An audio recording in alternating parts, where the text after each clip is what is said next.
ओम शांति। 19/6/2024 के बाबा के मधुर महावाक्य। बाबा कहते, मीठे बच्चे, सबसे मूल सेवा है बाप की याद में रहना और दूसरों को याद दिलाना। तुम किसी को भी बाप का परिचय दे उनका कल्याण कर सकते हो। सबसे मूल सेवा है बाप की याद में रहना और दूसरों को याद दिलाना। तुम किसी को भी बाप का परिचय दे उनका कल्याण कर सकते हो। प्रश्न, कौन सी एक छोटी सी आदत भी बहुत बड़ी अवज्ञा करा देती है? उससे बचने की युक्ति क्या है? कौन सी एक छोटी सी आदत भी बहुत बड़ी अवज्ञा करा देती है? उससे बचने की युक्ति क्या है? उत्तर, अगर किसी में कुछ छिपाने की या चोरी करने की आदत है तो वह भी बहुत बड़ी अवज्ञा हो जाती है। कहा जाता है, कख का चोर सो लख का चोर। लोभ के वश भूख लगी तो छिपाकर बिना पूछे खा लेना, चोरी कर लेना, ये बहुत खराब आदत है। इस आदत से बचने के लिए ब्रह्मा बासमान ट्रस्टी बनो। जो भी ऐसी आदतें हैं वह बाप को सच सच सुना दो। ओम शांति। रूहानी बाप बैठ रूहानी बच्चों को समझाते हैं। बच्चे जानते हैं हम बेहद के बाप के सामने बैठे हैं, हम ईश्वरीय परिवार के हैं, ईश्वर निराकार ये भी जानते हैं। तुम आत्म अभिमानी होकर के बैठे हो। अब इसमें कोई साइंस, घमंड व हठ योग आदि करने की बात नहीं है। ये है बुद्धि का काम, इस शरीर का कुछ भी काम नहीं। हठ योग शरीर का काम रहता है। यहाँ बच्चे समझ, बाप के सामने हम बैठे हैं, जानते हैं कि बाप हमको पढ़ा रहे हैं। एक तो कहते हैं अपने को आत्मा समझ, बाप को याद करो। तो मीठे बच्चे, तुम्हारे सब पाप कट जाएंगे और चक्कर फिराओ और औरों की सर्विस कर, आप समान बनाओ। बाप एक एक को बैठ देखते हैं कि ये क्या सर्विस कर रहे हैं। स्थूल सेवा करते हैं, सूक्ष्म सेवा करते हैं या मूल सेवा करते हैं। एक एक को बाप देखते हैं, ये सबको बाप का परिचय देते हैं। मूल बात ये है, हर एक बच्चे को बाप का परिचय देते हैं। औरों को समझाते हैं कि बाप कहते हैं मुझे याद करो तो तुम्हारे जन्म जन्मांतर के पाप मिट जाएं। कहाँ तक हम इस सर्विस में रहते हैं? सबसे ज़्यादा सर्विस कौन करते हैं? क्यों नहीं मैं इनसे भी ज़्यादा सर्विस करूं? इनसे भी ज़्यादा याद की यात्रा में दोहड़ी पहन सकते हैं वह नहीं। हर एक को बाबा देखता है। बाबा हर एक के समाचार पूछते हैं, क्या क्या सेवा करते हो। कोई को बाप का परिचय दे उनका कल्याण करते हैं, टाइम वेस्ट तो नहीं करते हैं। मूल बात ये है, इस समय सब आवरण हैं, बेहद के बाप को कोई भी नहीं जानते। बाप से वर्षा तो जरूर मिलता है। तुम बच्चों को मुक्ति, जीवन मुक्ति धाम दोनों बुद्धि में है। बच्चों को ये भी समझना है कि अब हम पढ़ रहे हैं, फिर स्वर्ग में आकर जीवन मुक्ति का राज्य भाग्य लेंगे। बाकी ढेर आत्माएं जो भी दूसरे धर्म वाली हैं वह तो कोई भी नहीं रहेंगी, सिर्फ हम भारत में ही रहेंगे। बाप बच्चों को बैठ सिखलाते हैं बुद्धि में क्या क्या रहना चाहिए। यहाँ तुम संगम युग पर बैठे हो तो जरूर खान पान भी शुद्ध पवित्र जरूर चाहिए। जानते हो हम भविष्य में सर्वगुण संपन्न, 16 कला संपूर्ण निर्विकारी बनते हैं। ये महिमा शरीरधारी आत्मा की है, सिर्फ आत्मा की महिमा तो नहीं है। हर एक आत्मा का पाठ अपना अपना है, तो यहाँ आकर के पाठ बजाती है। तुम्हारी बुद्धि में एम है, हमको इन जैसा बनना है। बाप का फरमान है बच्चे पवित्र बनो। पूछेंगे कैसे पवित्र रहें, क्योंकि माया के तूफान बहुत आते हैं, बुद्धि कहाँ कहाँ चली जाती है, उनसे कैसे छुड़े। बच्चों की बुद्धि तो चलती है और कोई की बुद्धि नहीं चलती। बाप टीचर गुरु भी तुमको मिला है, ये भी तुम जानते हो। ऊंच से ऊंच भगवान वह बाप टीचर ज्ञान का सागर भी है। बाप आए हैं हम आत्मा को साथ ले जाने के लिए। सतयुग में बहुत थोड़े देवी देवता रहते हैं, ये बातें तुम्हारे सिवाय और कोई की बुद्धि में नहीं होंगी। तुम्हारी बुद्धि में है कि विनाश के बाद हम थोड़े होंगे और इतने सब धर्म आदि नहीं होंगे, हम ही विश्व के मालिक होंगे। हमारा ही एक राज्य होगा, बहुत सुख का राज्य होगा, बाकी उसमें वैरायटी पदवी वाले होंगे। हमारा क्या पद होगा? हम कितनी रूहानी सेवा करते हैं। बाप भी पूछते हैं, ऐसे नहीं कि बाबा अंतर्यामी हैं। हर एक खुद समझ सकते हैं हम क्या कर रहे हैं। जरूर समझते होंगे। पहले नंबर में सेवा तो ये दादा ही कर रहे हैं श्रीमत पर। घड़ी घड़ी बाप समझाते हैं, मीठे मीठे बच्चे अपने को आत्मा समझो, देह अभिमान छोड़ो। आत्मा कितना समय समझते हैं, ये पक्का करना है। हम आत्मा हैं, बाप को याद करना है। इनसे ही बेड़ा पार होता है। याद करते करते पुरानी दुनिया से नई दुनिया में चले जाएंगे। बाकी थोड़ा समय है, फिर हम अपने सुखधाम में जाएंगे। रूहानी सेवा है मुख्य, सबको बाप का परिचय देना है। यह है सबसे सहज याद। स्थूल सर्विस में भी, भोजन बनाने में भी, भोजन खाने में भी मेहनत लगती है। इसमें तो मेहनत की कोई बात नहीं है, सिर्फ अपने को आत्मा समझना है। आत्मा विनाशी, शरीर विनाशी। आत्मा ही सारा पार बजाती है। ये शिक्षा बाप ही एक ही बार आकर के देते हैं, जबकि विनाश का समय होता है। नई दुनिया है देवी देवताओं की, उसमें जरूर जाना है।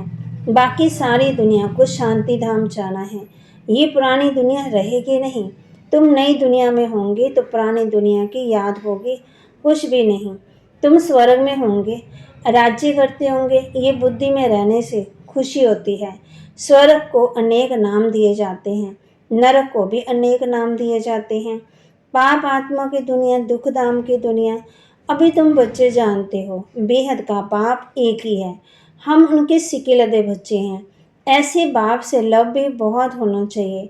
बाप का भी बहुत लव है बच्चों में, जो बहुत सेवा करते हैं, कांटों को फूल बनाते हैं।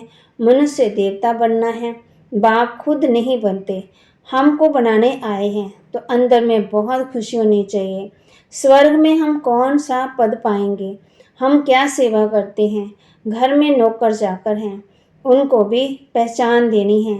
जो खुद कनेक्शन में आते हैं उनको शिक्षा देनी चाहिए। सबकी सेवा करनी है।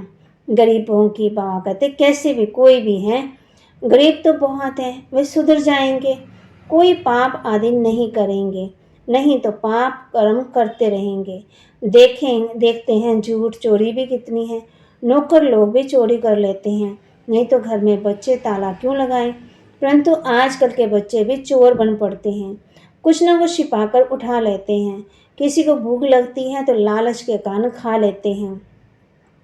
लोभ वाला जरूर कुछ चोरी कर खाता होगा। ये तो शिव बाबा का भंडारा है, इसमें पाई की भी चोरी नहीं करनी चाहिए। ब्रह्मा तो ट्रस्टी है, बेहद का बाप भगवान तुम्हारे पास आया है। भगवान के घर में कभी कोई चोरी करता होगा? स्वप्न में भी नहीं है, तुम जानते हो। ऊंच से ऊंच है शिव भगवान, उनके हम बच्चे हैं, तो हमको दैवी कर्म करने चाहिए। तुम चोरी करने वालों को भी जेल में जाकर ज्ञान देते हो, यहाँ क्या चोरी करेंगे? कभी वहाँ कहते आम उठाया, कोई चीज़ उठाकर खाई, ये भी चोरी है ना। कोई भी चीज़ बिगड़ पूछे उठानी नहीं चाहिए, हाथ भी नहीं लगाना चाहिए। शिवा हमारा बाप है, वह सुनते हैं, देखते हैं, पूछते हैं बच्चों में कोई अवगुण तो नहीं है। अगर कोई अवगुण है तो सुना दो, दान में दे दो। दान में देकर फिर कोई अवज्ञा करेंगे तो बहुत सजाएं खाएंगे। चोरी की आदत बहुत बुरी होती है, समझो। कोई साइकिल उठाते हैं, पकड़े जाते हैं। कोई दुकान में ले गए, बिस्कुट का डिब्बा छुपा लिया, या कोई छोटी छोटी चीज़ें छुपा लेते हैं।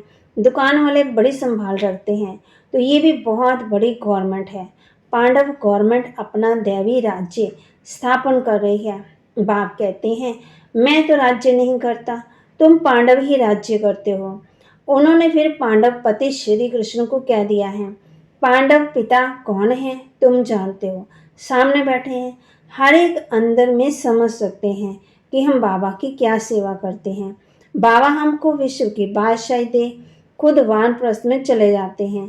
कितनी निष्काम सेवा करते हैं, सब सुखी और शांत हो जाते हैं। वह तो सिर्फ कहते हैं विश्व में शांति हो, शांति की प्राइज देते रहते हैं। यहाँ तुम बच्चे जानते हो, हमको तो बहुत भारी प्राइज मिलती है। जो अच्छी सर्विस करते हैं उनको बड़ी प्राइज मिलती है। उन सेवा है बाप का परिचय देना। ये तो कोई भी कर सकते हैं। बच्चों को ये देवता बनना है तो सेवा भी करनी चाहिए। इनको देखो, ये लौकिक परिवार वाला था, इनसे बाबा ने कराया। इनमें प्रवेश कर इनको भी कहते हैं, तो तुमको भी कहते हैं ये करो, हमको कैसे कहेंगे? हमारे में प्रवेश होकर कराते हैं। करण करावण हार है ना। बैठे बैठे कहा, ये छोड़ो, ये शीशी दुनिया है, चलो वैकुंठ। अब वैकुंठ का मालिक बनना है। बस वैराग्य आ गया। सब समझते थे इनको क्या हुआ, इतना अच्छा जबरदस्त फायदे वाला व्यापारी, ये क्या करते हैं? पता थोड़ी था कि ये क्या जाकर बने करेंगे। छोड़ना कोई बड़ी बात थोड़ी है, बस सब कुछ त्याग दिया और सबको भी त्याग कराया, बच्ची को भी त्याग कराया। अब ये रूहानी सेवा करनी है, सबको पवित्र बनना है। सब कहते हैं हम ज्ञान अमृत पीने जाते हैं, नाम माता का लेते हैं, ओम राधे के पास ज्ञान अमृत पीने जाते हैं। किसने ये युक्ति रची? शिव बाबा ने इनमें प्रवेश कर कितनी अच्छी युक्ति रची। जो कोई आएगा ज्ञान अमृत पिएगा। बाप कहते हैं अमृत छोड़ विष काहे को खाए, मन बुराइयों को छोड़ो, अच्छाइयों को धारण करना है, तभी हम देवता बनेंगे। ज्ञान अमृत पीकर पावन देवता बनना है। शुरू में ये बात थी, कोई भी आता था तो उनको कहते थे पावन बनो, अमृत पीना है तो विकारों को छोड़ो। पावन वैकुंठ का मालिक बनना है तो एक को ही याद करना है, तो जरूर झगड़ा चलेगा। शुरू की खिटपिट अब भी तक चलती आई है। बाप कहते हैं अबलाओं पर कितने अत्याचार होते, जितना तुम बहुत पक्के होते जाएंगे फिर समझेंगे पवित्रता तो अच्छी है। उनके लिए ही पुकारते हैं, बाबा आकर के हमको पावन बनाओ। पहले नंबर में भी करैक्टर क्या थे, अब भी क्या बन रहे हैं। आगे तो देवताओं के आगे जाकर कहते थे हम पापी हैं, अब ऐसे नहीं कहेंगे क्योंकि तुम जानते हो हम अभी ये बन रहे हैं। बच्चों को अपने से पूछना चाहिए कि हम कहाँ तक सेवा करते हैं। जैसे भंडारी है, तुम्हारे लिए कितनी सेवा करती है, कितना उनका पुण्य बनता है, बहुतों की सेवा करती है तो सबकी आशीर्वाद उन पर आती है। बहुत महिमा लिखते हैं, भंडारी की तो कमाल है, कितना प्रबंध करते हैं रखती। ये तो हुई स्थूल सर्वे, सूक्ष्म भी करनी है। बच्चे कहते हैं बाबा ये 5 भूत बड़े तीखे हैं जो याद कर रहने नहीं देते।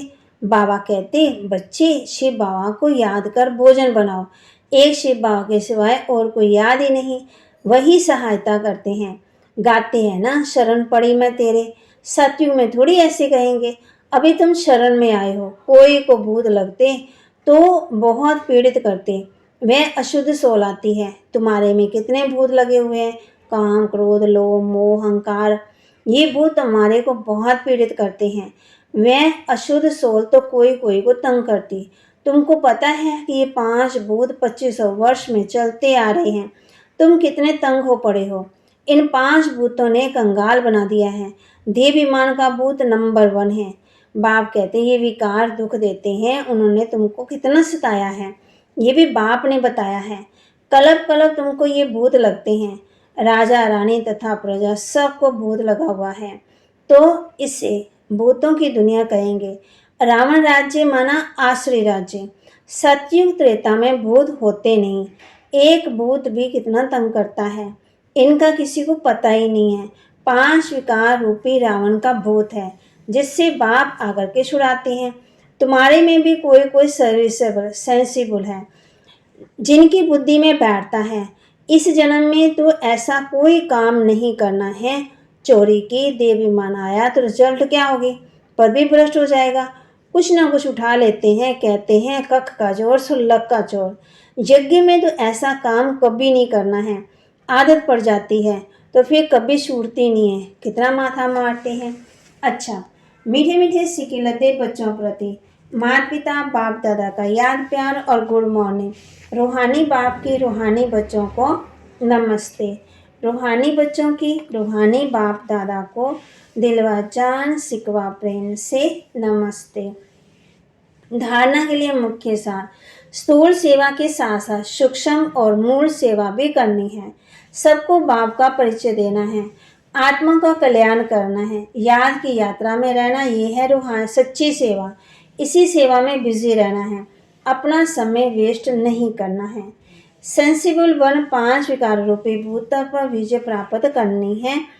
चोरी व झूठ बोलने की आदत निकाल देनी है। दान में दी हुई चीज वापस नहीं लेनी है। वरदान, शरीर की बीमारियों के चिंतन से मुक्त, ज्ञान चिंतन में स्वचिंतन करने वाले शुभ चिंतक भव। शरीर की बीमारियों के चिंतन से मुक्त, ज्ञान चिंतन में स्वचिंतन करने वाले शुभ चिंतक भव। एक है शरीर में बीमारी आना, एक है बीमारी से हिल जाना।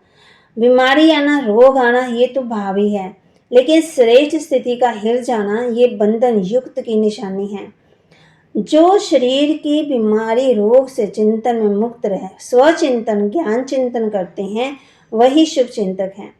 प्रकृति का चिंतन ज़्यादा करने से चिंता का रूप हो जाता है। इस बंधन से मुक्त होना, इसको ही कर्मातीत स्थिति कहा जाता है। स्लोगन, स्नेह की शक्ति समस्या रूपी पहाड़ को पानी जैसा हल्का बना देती है। कौन सी शक्ति? स्नेह की शक्ति समस्या रूपी पहाड़ को पानी जैसा हल्का बना देती है। तो बाबा ने कहा आज किस बात का अभ्यास करना है? कोई भी शरीर में बीमारी आती है तो उसको बाबा कहते हैं बार बार उसका चिंतन नहीं करना है। तो बाबा ने कहा स्थूल सेवा के साथ सूक्ष्म और मूल सेवा भी करनी है। तो बाबा के महावाक्य को लाइक करें, शेयर करें और सब्सक्राइब करें और अपने जीवन में धारण करें। और बाबा ने आज कहा है कि जो चोरी करने की, झूठ बोलने की आदत है उस पर ध्यान देना है, उसे छोड़ना है। ओम शांति।